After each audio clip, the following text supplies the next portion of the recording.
Today's posting is sponsored in part by patrons Beely V, Bo, Beefcake, Boxy, Bradley Taylor, Kobe Rush, Crow T Robot, Emperor Tromidlob Drolmai, Karma 5003, Phelan, Silky Wilkie, Talamar von Geist, and last but not least, Troper's 10 Different Identities. Thank you all very much, and enjoy the show. Eminent Domain. 34 lands. Drawing a card for each permanent you control but don't own is a little bit clever in a deck where you intend to steal lands.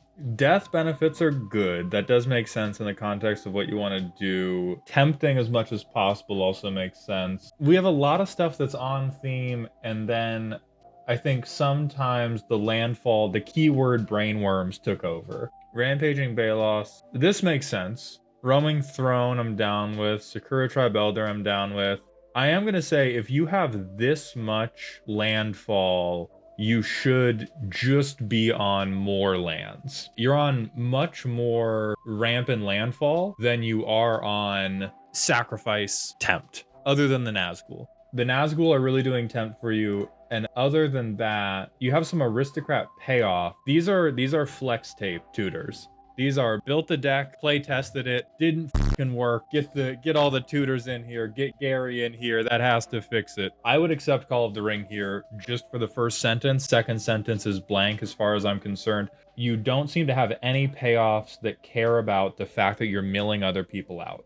Almost all of what this commander is doing for you is ramping and milling people out. We need to turn that into a battery, and then we need to put that battery into a sock, and then we need to hit people with that sock filled with batteries. If I was going to do Smeagol, there would be a lot more graveyard recursion, or there would at least be one copy of Rise of the Dark Realms, and one of my sacrifice outlets would be Altar of Dementia, not even to do some like game-winning mill combo, but literally just to mill more cards to eventually reanimate stuff from other people's graveyards. It is okay to be bad.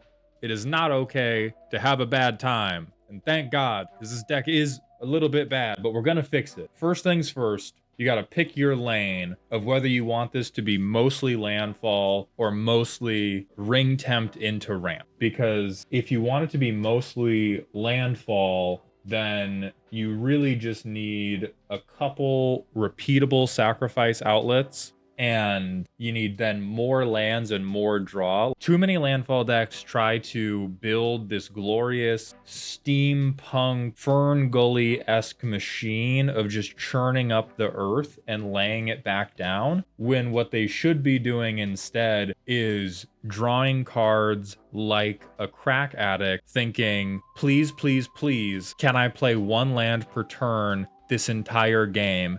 And then every once in a while, can I cast 3 visits? So I think this is like, it's kind of all over the place. This is wordcloud.deck.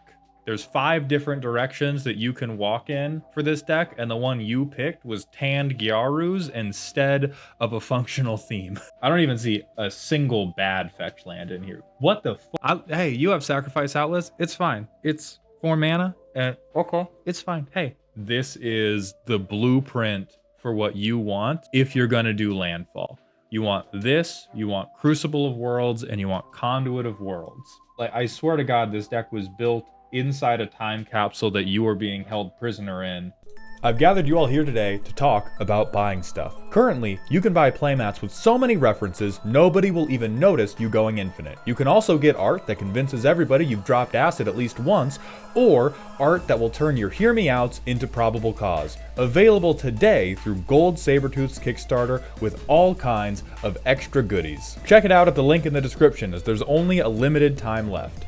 I will be using my school's printer for this deck, Alexander Clamilton. Whenever you cast a wordy spell, scry 2, 1 in a red, choose target creature, reveal top, buff him by the number of rules text, and then have Alexander Clamilton duel him. What in the absolute fuck? So we want to play spells with a ton of rules text so that we can shoot other creatures and then make a musical about it. Scroll of Isildur's gotta go crazy. This is the point when you try to rule zero in entire novels as flavor cards. Oh my god, the different languages get these to 4. Alexander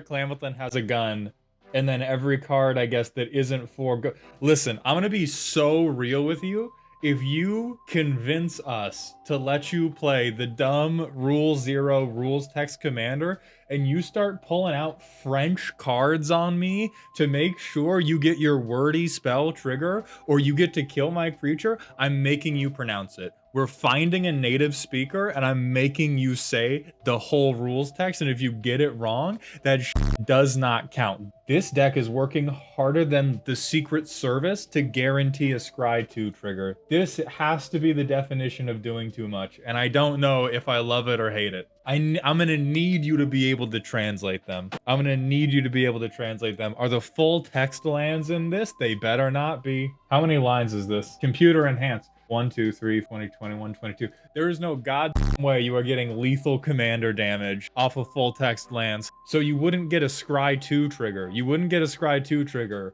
But depending on how generous your playgroup is being, Alexander Clamilton could in fact keep that thang on him. Now, if I know one thing, I know this deck has to suck.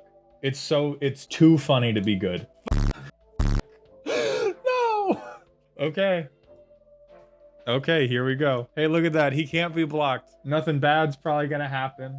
And then we have Pemenzora. We otherworldly gaze. There's the one we need. We put it on top. And then we give them plus 22, plus 0. And he hits you unblockably. I will Drago out of spite. This is 100% a thing you only inflict on somebody who deserves it. And so in terms of making the deck better, the only thing that's gonna do it is you going outside. Updated to reflect the bannings of September 23rd, 2024. All right, Alexa, play In the Arms of the Angels. So whenever you cast your first spell during each opponent's turn, make a faerie rogue. Whenever you deal combat damage, go to creature that player controls. All the fairies you make just rip everybody's hands to Okay, that is the evilest thing ever. What I'm immediately the most critical of is the deck rewards you for casting things on other people's turn, and we have 11 instants, which is not very many. I know that some of these fairies have flash. I know that we have the jewelry necessary to flash people with our fairies, which is an all-important quest. But this seems much more like a fairy deck than a control deck. At least looking through this first column, Tegwill seems like a better commander for what you're trying to do. This is insane. In a deck where you want to mill people, there's no way in the world that you are milling out. And so including, is this a politicking piece? 3 mana to draw 1 card at sorcery speed in the when I cast spell on other people's turn. Mill but spicy. I'm not racist, but this is how I know you're white. It is looking an awful lot like Governor Tim Walz right now. So number 1, I think you would benefit, much like our Smeagol friend. Clearly we can see what has led you astray, and we're gonna need to get you back on track. You tell me this deck can win by milling people out, you are a liar. Now, if you tell me this is a control deck that wants to beat people to death with 8 million sexy fairies, I believe you, and we need to make some changes for that to happen. We can also try to make this work as a mill control deck. I would struggle to think of a more perfect run out for this deck other than the Jeweled Lotus you definitely had in here until 2 days ago. And so 8 turns of the perfect run out, and we've done the equivalent of get the table to half health, which is a little bit rough. And Mana Crypt, gotcha. But without it, I think this is a relatively misguided deck that has been held together by flex tape and crack cocaine. I think the mill should either be incidental or much more of a focus. Things that are going to benefit from your combat damage triggers like Bident of Thassa. Bounce spells would also be good. You know what you love?